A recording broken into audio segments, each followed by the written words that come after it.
Today's cast includes editor and videographer Jaden Koo, expert and analyst Howard Lay, reporter Matthew Dang, interviewee Caleb Eskridge, and your anchor Ryan Scott.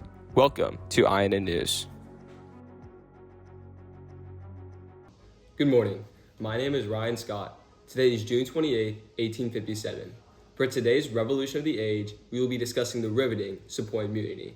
For the past month, the British and the people of northern India have been engaged in an all-out war in which the Indians hoped to gain their freedom. Now you might be thinking, what? Weren't they just a loyal colony of Britain? What could have caused them to declare freedom in a war that could cost tens of thousands of lives? The simple answer, a new type of gun cartridge.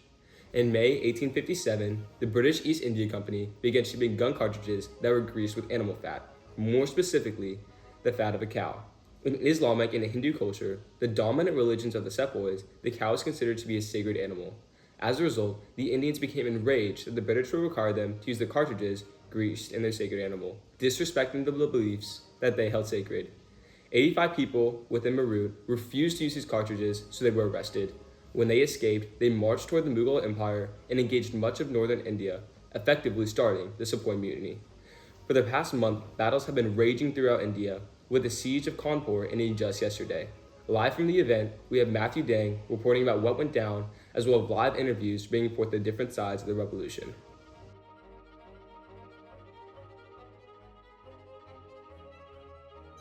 Thank you, Ryan. I'm here with General Hugh Wheeler as he awaits his execution for the crimes against the people of India. To start off, could you please tell me what happened to lead you to where you are right now? Me and my men were trying to hold the town of Kanpur. We were cornered in a small fortified area and held off the rebels intent on destroying us. We survived for 20 days under their attack, but we had no supplies left and had taken many casualties. The only choice was to surrender, and rebels were willing to offer us so-called safe passage back to Britain. As we let our guard down, they decided to take the opportunity to slaughter my men, taking the higher-ups, such as me, into a public execution. As of right now, I await my fast approaching fate. Sorry to hear that. Hopefully me being here will help you find cover knowing your word is being spread. In order to do that, I have to ask you a few more questions. As a veteran officer of the East India Company, how does your allegiance to the British Crown shape your perception of the Sepoy's uprising, and what do you believe is necessary to put down the revolution? Because of my allegiance to the British Crown, I view the Sepoy uprising as a direct challenge to the power and stability of the empire. I believe that rebellion is an act of dishonesty that requires decisive and immediate military action.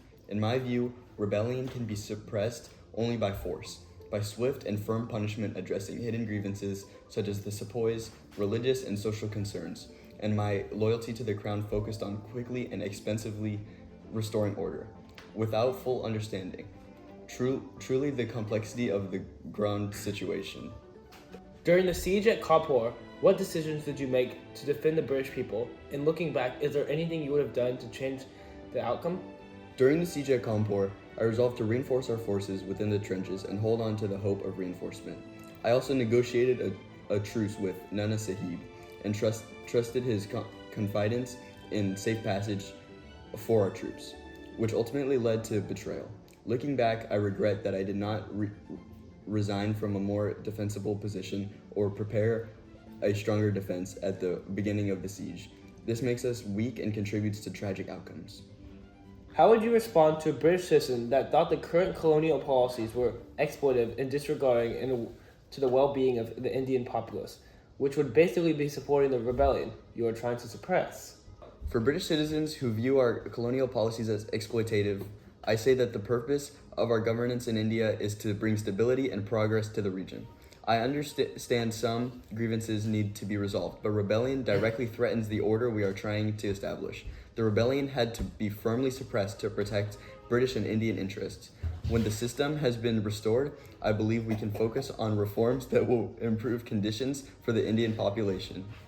Thank you for sharing your side of the revolution and the battle. May you rest in peace. Back to you, Ryan.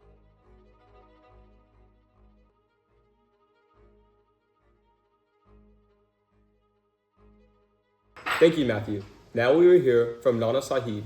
Back to you, Matthew. To start, let's talk about your support for the revolution in general. As the adopted son of the exiled Peshwa Bajirao II, how did your desire to restore Maratha sovereignty influence your decision to support and lead the uprising against British rule?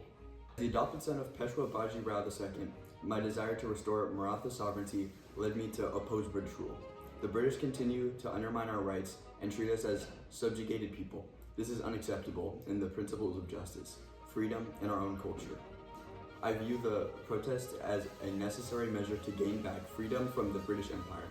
Leading the rebellion is about restoring the dignity and independence of our people.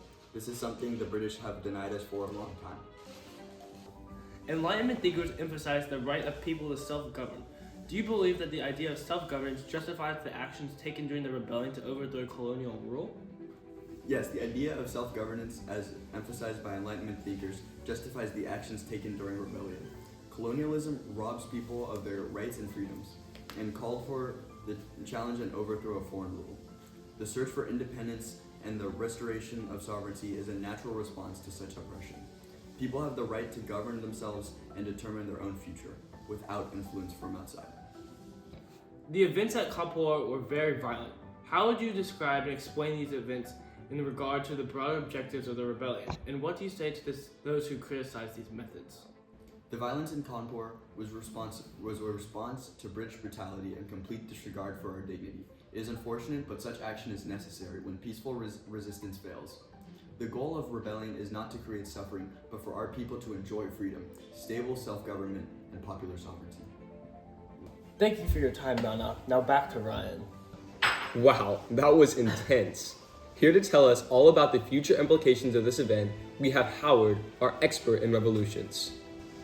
The recent tragic events of the June 27, 1857 massacre resulted in the deaths of hundreds of British men, women, and children. In this analysis, I will explain the effects of this massacre and what we can expect in the following months. This massacre will undoubtedly fuel greater hatred and rage towards the Indians among the British population, as it has demonstrated the cruelty of the attackers. As a result, we can expect a large increase in British support as more people join to push back and suppress the rebellion. It is also likely that we will see a large decrease in the number of supporters for the Indians due to the savage nature of the rebels. This massacre is likely to make the rebellion more violent, as the British population no longer focuses on taking money and wealth but on direct retaliation and revenge. This will likely lead to increased attacks on Indian civilians, rebels, soldiers, and officials. In the near future, it is possible there will be a large-scale massacre of Indian civilians due to the newfound hatred towards the British. This can only lead to intense tension and escalation from both sides. As the rebellion becomes more intense and aggression of British soldiers continue to increase, it is likely the British will increase their military personnel in India. This will create an imbalance of power, as the British will do everything to get revenge and crush the rebellion. That is it for my analysis. Back to you, Ryan. Thank you, Howard. Well, that's all we have for you today. Thank you so much for tuning in this morning to INN News. This is Ryan Scott signing off.